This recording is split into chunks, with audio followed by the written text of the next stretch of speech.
말씀 보십니다. 사무엘상 4장 1절에서 11절까지 있는 말씀입니다. 이스라엘은 나가서 블레셋 사람들과 싸우려고 에베네슬 곁에 진치고 블레셋 사람들은 아벡에 진쳤더니 블레셋 사람들이 이스라엘에 대하여 전열을 벌이니라. 그 둘이 싸우다가 이스라엘이 블레셋 사람들 앞에서 패하여 그들에게 전쟁에서 죽임을 당한 군사가 4,000명 가량이라. 백성이 진영으로 돌아오매 이스라엘 장로들이 이르되 여호와께서 어찌하여 우리에게 오늘 블레셋 사람들 앞에 패하게 하셨는고 여호와의 언약궤를 실로에서 우리에게로 가져다가 우리 중에 있게 하여 그것으로 우리를 우리 원수들의 손에서 구원하게 하자 하니 이에 백성이 실로에 사람을 보내어 그룹 사이에 계신 만군의 여호와의 언약궤를 거기서 가져왔고 엘리의 두 아들 홈리와 비나스는 하나님의 언약궤와 함께 거기 있었더라. 여호와의 언약궤가 진영에 들어올 때에 온 이스라엘이 큰 소리로 외치며 땅이 울린지라. 블레셋 사람이 그 외치는 소리를 듣고 이르되 히브리 진영에서 큰 소리로 외침은 어찌 됨이냐 하다가 여호와의 궤가 진영에 들어온 줄을 깨달은지라. 블레셋 사람이 두려워하여 이르되 신이 진영에 이르렀도다 하고 또 이르되 우리에게 화로다. 전날에는 이런 일이 없었도다. 우리에게 화로다. 누가 우리를 이 능한 신들의 손에서 건지리요. 그들은 광야에서 여러 가지 재앙으로 애굽인을 친 신들이니라. 너희 블레셋 사람들아 강하게 되며 대장부가 되라. 너희가 히브리 사람의 종이 되기를 그들이 너희 종이 되었던 것 같이 되지 말고 대장부 같이 되어 싸우라 하고 블레셋 사람이 쳤더니 이스라엘이 패하여 각기 장막으로 도망하였고 사륙이 심히 커서 이스라엘 보병의 앞에 엎드러진 자가 3만 명이었으며 하나님의 궤는 빼앗겼고 엘리의 두 아들 홈리와 비느하스는 죽임을 당하였더라. 아멘. 추석을 이틀 앞두고 있는 가운데서 벌써 가족들이 모이신 분들도 많이 계실 거예요. 행복한 추석이 되시길 바랍니다. 싸우지 말고 하나님 앞에서 즐겁고 화목한 가정이 되어서 행복한 시간을 보내는 그런 추석이 되기를 소망합니다. 온라인상에서 기독교인들을 비판할 때, 비난할 때 쓰는 말 중에 선하고 착한 하나님 앞에 하나님을 믿는 백성들이 왜 고난을 당하느냐라는 말들을 많이 사용하더라고요. 오늘 이 말씀의 그 질문에 대한 대답으로 조금 부족할 수도 있겠습니다.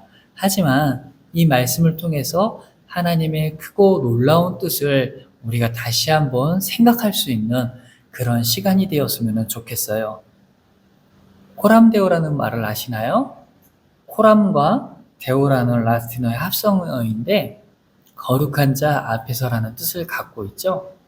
워낙에 교회에서 많이 사용하는 단어다 보니까 이 뜻을 충분히 알고 계신 분들은 많이 계실 거예요.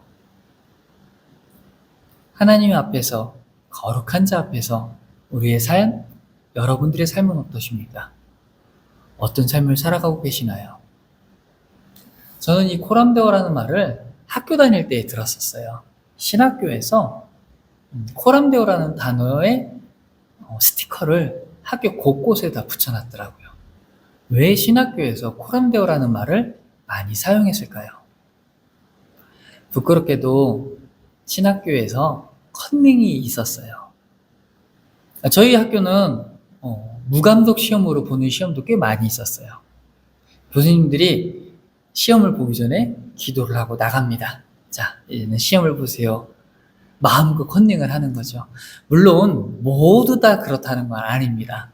저는 단 한 번도 하지 않았다? 또 아닙니다. 그냥 상상에 맡길게요. 너무나도 많은 부패, 부정이 있다 보니까 코람데오라는 말을 많이 사용하게 되더라고요. 하나님 앞에서 우리도 같이 거룩해지자라는 뜻으로 사용을 했던 거예요. 컨닝하지 마세요. 당신 컨닝했으니 학점에 불이익을 주겠습니다. 점수에 불이익을 주겠습니다. 라는 단어보다 코람데오, 너희들은 신학생이니 하나님 앞에 서 있는 자들이니 너희도 스스로 거룩해져라는 그 말이 더 임팩트 있게 다가왔던 것 같아요. 우리 성도님들의 삶은 어떠세요? 하나님 앞에 살아가고 있기 때문에 성도라 불림을 받고 있지만 그 그 성도로서의 삶이 하나님 앞에서 거룩한 삶으로 살아가고 계시나요? 목사님, 어떻게 거룩하게 살 수 있습니까? 우리는 인간이잖아요. 맞아요. 저도 그렇게 생각을 하고 있습니다. 거룩한 삶을 살아가기보단 거룩한 삶을 위하여 노력하는 삶을 살아야 된다는 거죠. 그런 노력의 삶을 살아가고 계시나요? 나는 그렇게 살지 못하는데, 나는 부끄럽게 만드는 이 말씀이구나, 난 너무 듣기 싫어가 아니라 이 말씀을 통해서 저는 되돌아봤으면 좋겠어요. 저는 이 성경 말씀대로 살아야 되는 것이 우리 성도로서의 삶으로 당연한 거지만, 이 삶을 살아가지 못한다 해서 죄책감을 갖고 그 죄책감 가운데 빠져서 사는 것이 아니라 되돌아봤으면 좋겠다는 거예요. 하나님의 거룩함에 맞는 그런 삶을 살아가기 위해서 노력할 수 있을까? 우리는 끊임없이 그런 노력의 삶, 성화의 삶을 살아야 되기 때문에 이 말씀이 우리 마음 가운데에 심겨졌으면 좋겠다는 거죠. 하나님은 너무 위대한 사람입니다. 하나님은 너무 위대한 신입니다. 그 신 이상이죠. 블레셋 사람들이 바라봤을 때에는 애굽에 있던 신이나 자기가 믿고 있던 신이나 바알 신이나 아세라 신이나 똑같은 신 중에 하나였을지 모르겠지만, 우리가 바라보는 하나님은 이 세상의 유일한 하나님, 그 한 분이신 신인 줄 믿습니다. 그렇기 때문에 애굽에서부터 이 히브리 민족들은 하나님에 대해서 온전하게 알 필요가 있었어요. 너무나도 잘 알고 있는 말씀을 다시 전하는 것은 저도 좋아하지 않지만, 이스라엘의 이 히브리 민족의 역사를 다시 한번 보겠습니다. 애굽 고센 땅에서 그들은 신음하고 고통하였습니다. 하나님 앞에 부르짖었죠. 그래서 모세를 통해서 이 히브리 민족들을 애굽에서 건져주셨습니다. 10가지 재앙을 내려주셨고 수만 가지의 기적을 내려주셨습니다. 어떤 기적들이 가장 기억에 남으시나요? 저한테는 만나와 메추라기의 기적이 제일 소중합니다. 하나님이 저를 그렇게 먹여 살려주셨으면 좋겠거든요. 모두 다 마찬가지시겠죠? 그렇게 수많은 기적을 통해서 가나안까지 이끌어 주셨습니다. 전쟁에 이기게 해주셨고 그들의 음식을, 삶을, 의복을, 그 모든 것들을 담당해 주셨죠. 그리고 하나님은 그들에게 당부하셨습니다. 가나안에 있는 수많은 이방 신들을 바라보지도 말고 만지지도 말고 오직 야훼 여호와 하나님만을 바라보며 살기를 바란다라고 말씀하셨죠. 인간이기 때문에 그랬을까요? 평안하고 만족스러운 삶을 살아가면서 그들은 하나님을 잊어가기 시작합니다. 몰랐던 것이 아니었습니다. 잊었던 것입니다. 왜? 그들의 눈앞에 더욱 큰, 더욱 좋은, 더욱 먹음직스러운 우상들이, 이방 신들이 나타났기 때문이죠. 그들은 떠났습니다. 하나님을 배반했습니다. 하나님은 훈계합니다. 그렇게 살지 마! 이웃나라를 통해서 전쟁을 내리시고 이웃나라를 통해서 또다시 훈계를 하십니다. 하나님 앞에 부르짖습니다. 하나님, 저를 살려주십시오. 이 나라를 지켜주십시오. 이 민족을 지켜주십시오. 라고 고백을 하죠. 지켜줬습니다. 또 떠납니다. 그런 삶을 반복하며 살아가고 있습니다. 이제 이 읽은 말씀 가운데서 블레셋과의 전쟁 가운데 그들은 졌습니다. 이해할 수가 없었어요. 분명 나가서 이겨서 돌아왔던 전쟁들인데, 그런 민족들이었는데 왜 우리가 졌을까? 하나님이 우리와 함께 있지 않아서야. 그래, 언약궤를 가져오자. 언약궤를 전쟁 가운데 함께하면 하나님이 우리를 이기게 해주실 거야. 아니죠. 언약궤가 우리를 이기게 해줄 거야. 언약궤를 가져왔습니다. 3절 말씀에 백성이 진영으로 돌아오며 이스라엘 장로들이 이르되 여호와께서 어찌하여 우리에게 오늘 블레셋 사람들 앞에 패하게 하셨는고 여호와께서 왜 우리를 전쟁에 패하게 하셨는고 여기까지는 좋아요. 시작은 괜찮았습니다. 그 원인을 분석하는 것까지는 괜찮았어요. 왜? 그들에게는 아무 힘이 없었고 그들에게는 아무 능력이 없었기 때문에 하나님을 의지해야 한다는 것은 익히 잘 알고 있었기 때문에 그런 거죠. 그리고 그 원인을 분석한 결과 여호와의 언약궤를 실로해서 우리에게로 가져다가 우리 중에 있게 하여 그것으로 우리를 우리 원수들의 손에서 구원하게 하자 하니 언약궤에 하나님이 거하고 계시나요? 언약궤 속에 하나님이 거하고 계시나요? 언약궤 위에 거하고 계시나요? 드라마 속에 나온 대사인데 남편이 죽어서 너무나도 슬퍼하는 아내에게 위로하는 말입니다. 남편의 물건은 하나도 버리지 못하고 집안 곳곳에 그대로 남편이 추억이 담긴 정이 들어가 있는 그 물건을 그대로 놔뒀어요. 그러다가 어떤 사람이 나타나서 그 부인에게 위로의 말을 하면서 그 물건들을 다 치우는데 전 그 말이 생각이 나더라고요. 어머님, 아버님이 이 꽹가리 속에 있는 건 아니에요. 만약 어딘가 존재하고 계신다면 이 낡고 오래된 소파, 낡고 오래된 그릇, 낡고 오래된 꽹가리 속에 있는 게 아니라 더 좋은 곳에 계시겠죠. 전 그 말이 생각이 나더라고요. 하나님이 이 성경책 속에 있는 것이 아니라 성경 말씀 속에 있다는 걸 잊지 아니하시기를 바랍니다. 아멘?